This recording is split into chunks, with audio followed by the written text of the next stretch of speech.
오늘은 26과 하나님이 다윗을 세우셨어요 라는 주제로 말씀 공부해 볼 거예요. 말씀 공부하기 전에 핵심 구절부터 읽어볼게요. 패하시고 다윗을 왕으로 세우시고 증언하여 이르시되 내가 이새의 아들 다윗을 만나니 내 마음에 맞는 사람이라 내 뜻을 다 이루리라 하시더니 사도행전 13장 22절 말씀. 아멘. 이제 열린 터로 넘어가 볼게요. 여러분, 우리 교재를 보면 3명의 친구들이 자신을 자랑하고 있어요. 사진에 나온 친구들 참 예쁘죠? 이 친구들이 자신의 모습을 자랑하는 것처럼 우리 역시 다른 친구들에게 자랑하고 싶은 부분이 있을 거예요. 우리 친구들은 나의 어떤 모습이 가장 자신 있나요?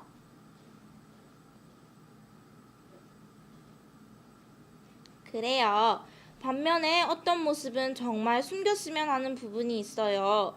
선생님은 키가 너무 작아서 조금이라도 키를 크게 보이고 싶어서 하이힐을 신는답니다. 여러분들은 어떤 모습을 숨겼으면 하나요? 자, 그럼 말씀터로 넘어가 볼게요. 여러분, 지난주에 우리는 이스라엘의 초대 왕이었던 사울의 비참한 최후에 대해 배웠어요. 사울은 처음에는 용모가 준수하고 하나님의 대적에게 의분이 강한 용사였지만 뒤로 갈수록 교만해졌고 하나님의 말씀을 듣는 것을 싫어했어요. 이런 모습을 본 사무엘 선지자는 너무 슬펐어요.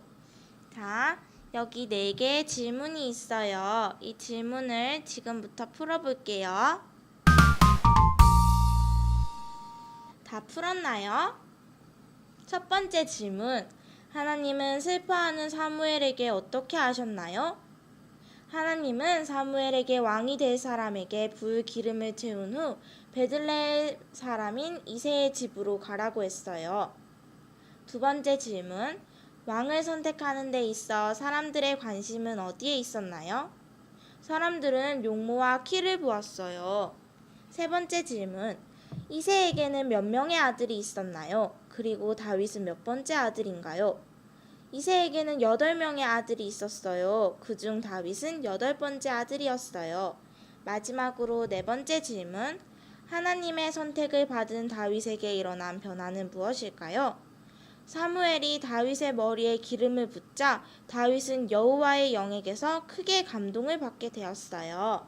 왕을 선택하는 기준에 있어서 하나님과 사람은 아주 달랐어요.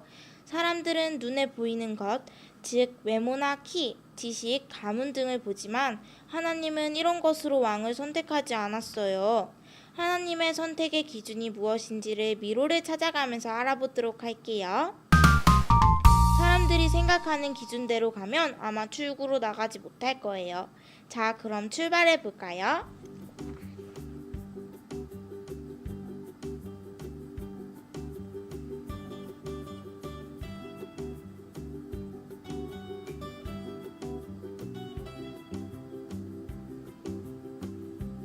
어때요?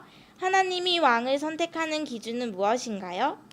그래요. 하나님은 중심을 보셔요.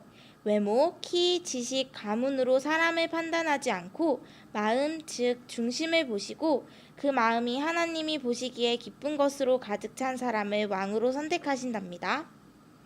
다윗은 이런 점에서 하나님이 왕으로 선택하기에 적당한 사람이었어요. 사도행전 13장 22절을 보면 다윗은 하나님의 마음에 맞는 사람이라고 했어요. 그의 중심이 하나님이 기뻐하시는 것으로 가득 차 있었기 때문이에요. 그럼 이제 3터로 넘어가 볼게요. 어린이 여러분, 하나님은 우리의 마음 중심을 본다고 했어요. 사람들은 겉모습에 관심을 가지고 사람을 판단하지만 하나님의 생각은 달라요. 하나님은 우리 마음 중심에 하나님이 기뻐하는 것으로 가득 차기를 기대하세요. 자, 그렇다면 우리 친구들의 마음 중심에는 무엇으로 가득 차 있나요? 그리고 하나님의 선택을 받은 사람이 되기 위해 내 마음 중심에는 무엇으로 가득 채워야 할까요? 친구들과 내 마음에 가득 찬 것과 어떤 것으로 채워야 할지를 생각하고 나눠보아요. 친구들, 오늘 배운 말씀 잘 기억하고 다음 주에 또 만나요. 그럼 선생님이 기도하고 마칠게요. 참 좋으신 하나님, 오늘은 하나님이 다윗을 세우셨어요 라는 주제를 가지고 공부했어요. 친구들이 오늘 배운 말씀을 잘 기억하고 우리 마음 중심에 하나님이 기뻐하는 것으로 가득 찰 수 있도록 도와주세요. 예수님 이름으로 기도드렸습니다. 아멘.